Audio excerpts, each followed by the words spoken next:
Thank you for clicking on this episode of Smashy Smashy, Eggman, movie reviews, and more.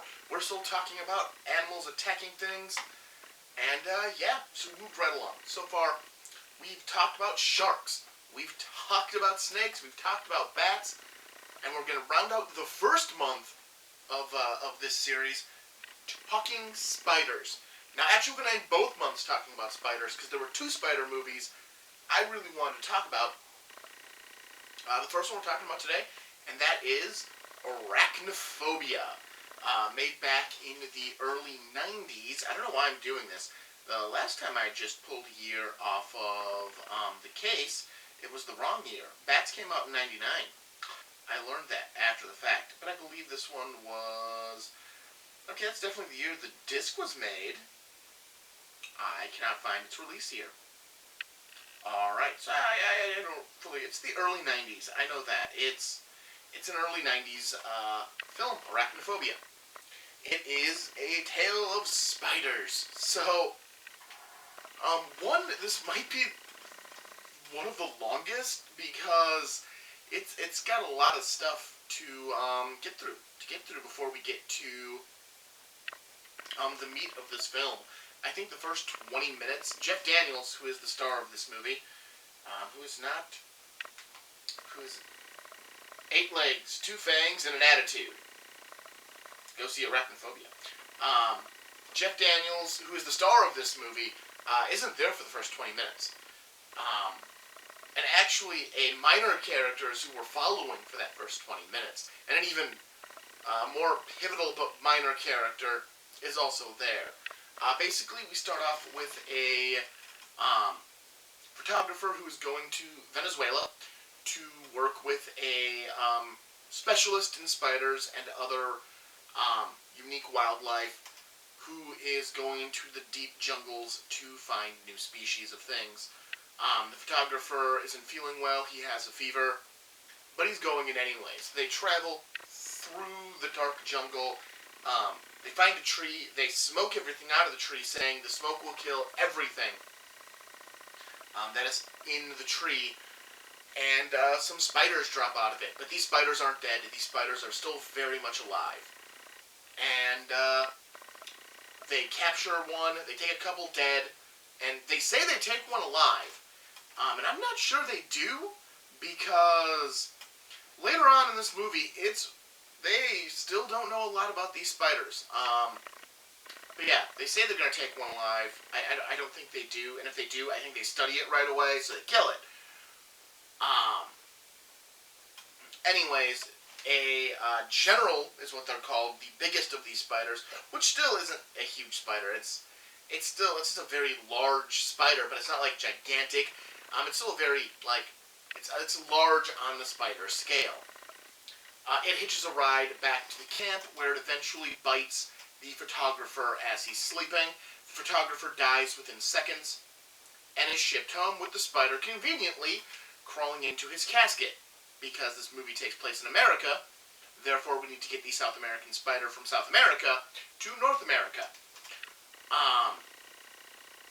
So, the casket is shipped to the photographer's hometown, where the spider escapes, leaves the mortuary where the casket was brought, gets picked up by a bird, the bird flies it to a different location where it bites the bird, dropping the spider, and it decides to go live in a barn.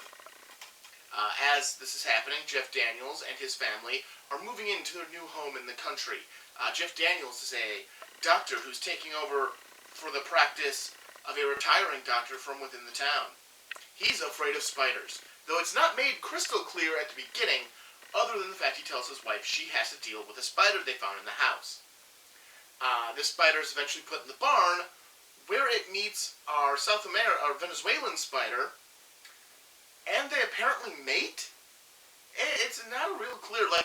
You see the two spiders meet, and I guess they mated. I get it. I don't think spiders mating is a very theatrical thing to do, nor do I think most people would know what that even looks like. But we're not told they mated until way later in the movie. Actually, we're told most of these spiders don't have sex organs. The ones they find in Venezuela don't, except a general spider, which they assume is the leader and therefore has sex organs, which is why it has to mate with a normal spider to create offspring. But because they say it doesn't have sex organs, it's just a weird moment that they don't really make clear until way later in the film. So, the doctor, Jeff Daniels, goes off to start his practice and take the reins of the old doctor, who decides he's not retiring. So now Jeff Daniels has no patience, except a nice woman who would rather go to a new doctor than continue on with the doctor who apparently does not keep up with the times. During a physical, Jeff Daniels removes her medication that she's on for her blood pressure because it's not actually doing anything, and her blood pressure actually isn't a problem. We then, a month later, because spiders need to breed and lay eggs, and this all takes time, the movie then skips ahead a month to a party that's being thrown in Jeff Daniels' honor, being the new physician, so he can meet people and try to drum up some business and take some patients away from the doctor who won't retire. After this party, the nice woman who gave Jeff Daniels a patient and threw him a party gets bit by a spider. Very little thing, because the house spider was small and the general spider was big, so one of the small ones bite her, and she dies. There's then a question if it was, the old doctor believes it was a heart attack brought on by the fact that Jeff Daniels took her off her medication. Jeff Daniels knows that that's not true and wants an autopsy, but they refuse because it's a small town, and nobody gets an autopsy done in a small town, apparently. He's then thrown some work for the school, where he is going to be the physician for the school football team. And of course, in the first practice he plays at, a spider falls into a player's helmet, bites him, and that player dies after getting hit. Again, they don't want to believe that it was anything other than just an accident. And even the old doctor's like, well, he examined him last. It was a hernia check. It was a turn your head and cough check. Jeff Daniels believes something suspicious is going on, but no one in the town will believe him. Finally, the old coot doctor, after working out on his treadmill, goes to put on his slippers and gets bit by a spider on the foot and dies. Luckily, his wife was there, who saw the spider, heard him say that he was bit by said spider, and points this out to everyone. The coroner then decides to actually listen and do an autopsy to figure out what killed the old doctor. It's found out that it's a very small amount of poison in his system, and that it was probably the spider. Jeff Daniels then does research into spiders, and who does he call? Venezuelan doctor, who has now returned from Venezuela. Because again, like over a month has passed since he was in Venezuela, because you have the time it takes to ship the body back to the States, and then the month for the dinner party to happen. So yeah. I want to point out, these spiders are living in Jeff Daniels' barn, and at no point do the poisonous, deadly spiders, which are looking for food, go into his house. At no point do these spiders enter his house. The closest food source is his family, and they don't enter the house. Now, some people who've seen this movie will tell me there's a reason for that. That reason isn't established for like another 20 minutes of this movie. So that's not the reason for that first month and a half. Those spiders just didn't kill them all. And instead, they're traveling out well beyond the common food that's there to kill other people. Our spider expert doesn't believe it can be a spider because most spiders can't kill after a single bite. So he sends an assistant to go meet with the doctor as they exhume the bodies of the other victims, who he believes were also bit by a spider. They find the bites. They confirm, yes, it must be a spider. There's a spider biting and killing in one bite. Excuse me, I have to cough. This is very bad on camera, but it happens when you do things in one take. Alright, back to the movie. Finally, our spider expert comes to town right after Jeff Daniels and the assistant the coroner and the cop catch a spider. The coroner kind of just disappears after this. Like, he's in a couple of scenes in the background, but he seems like a supporting player who just is not necessary for the end of this movie. I also overlooked, I missed the introduction of the exterminator, played by John Goodman. He's introduced earlier in the film, but it's literally just to introduce him. It has nothing to do with the spiders. It's about termites, but it's just to introduce him because he plays a bigger part in the last part of this movie.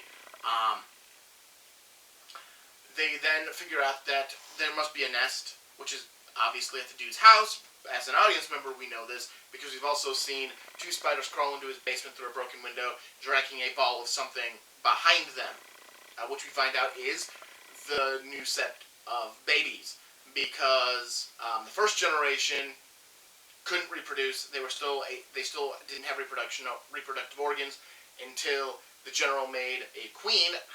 Who cares? It's a movie. And now they're going to make offspring that can reproduce. So they're going to a wet, dry, dark place, which is a basement. So, and that's why, never attacked the family, because the nest was the nest was never in the basement before this. The nest now is in the basement. Again, they could have eaten the family long before this. Our characters decide that it has to be the mortuary where the nest is, because that's where the casket went, that's where the spider had to have started, and it does make sense. This is an argument that makes sense.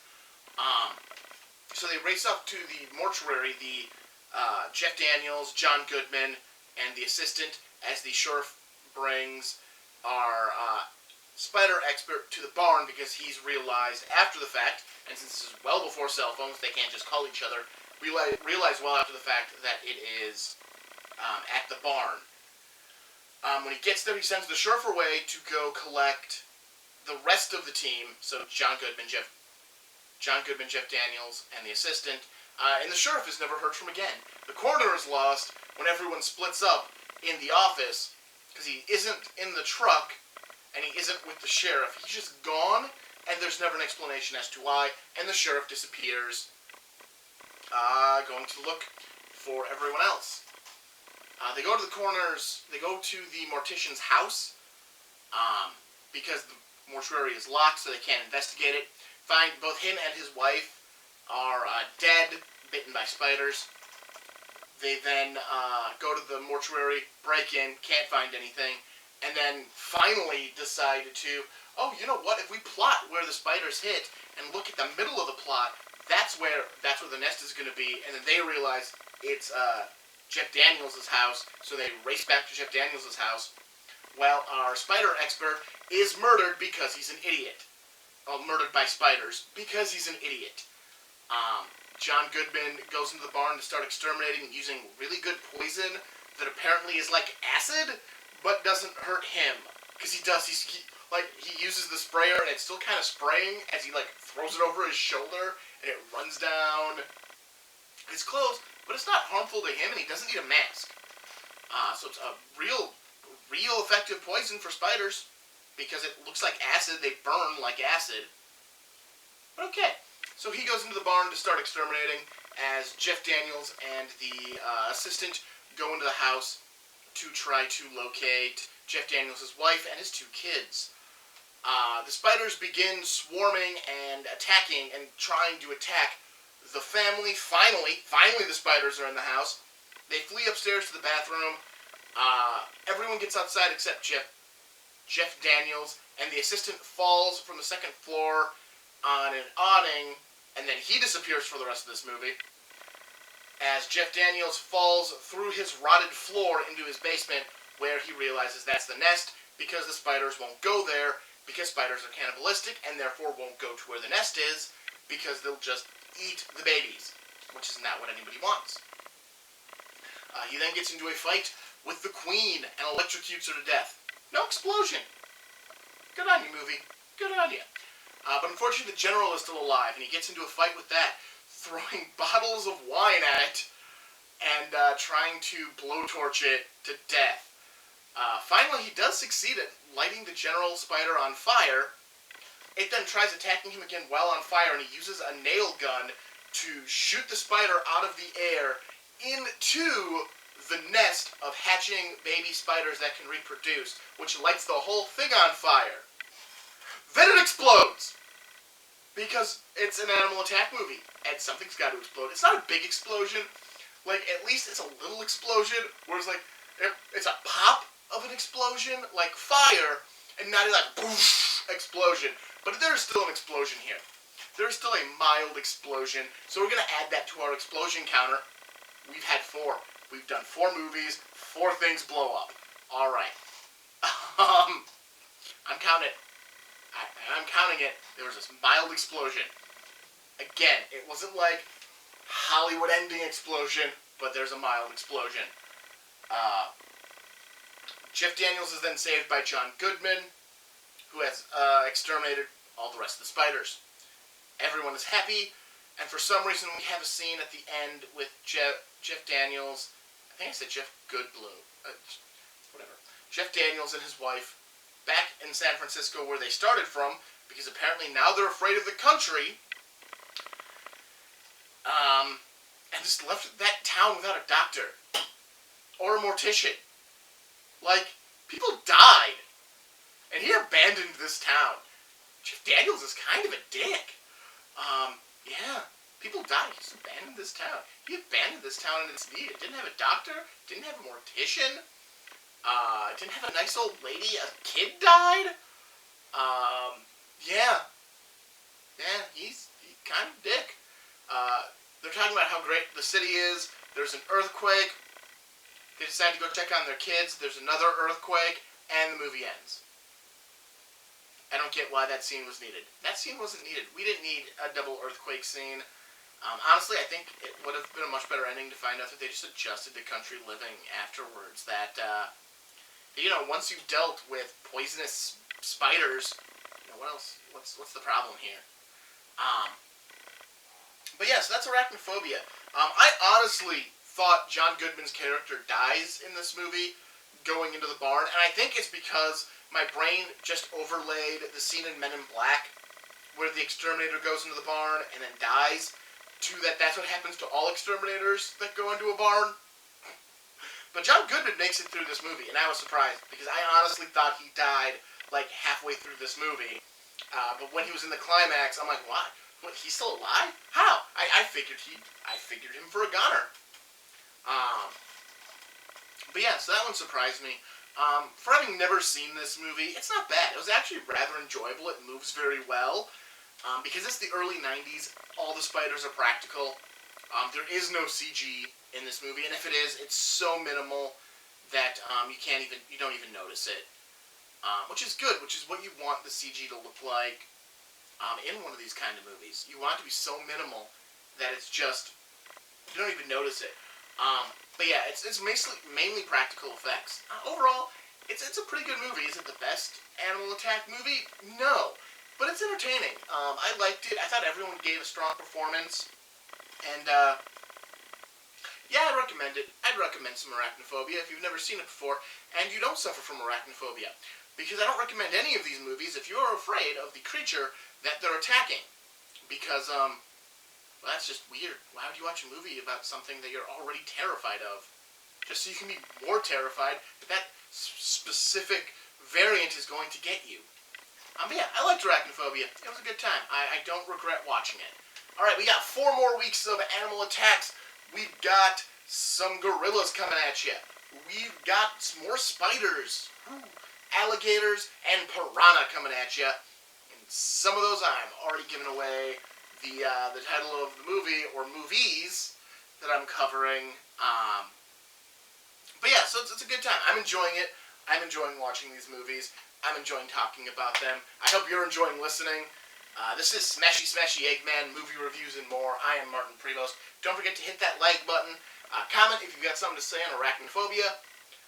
And subscribe so you don't miss anything else. Alright, I will talk to you next time. Have a good one.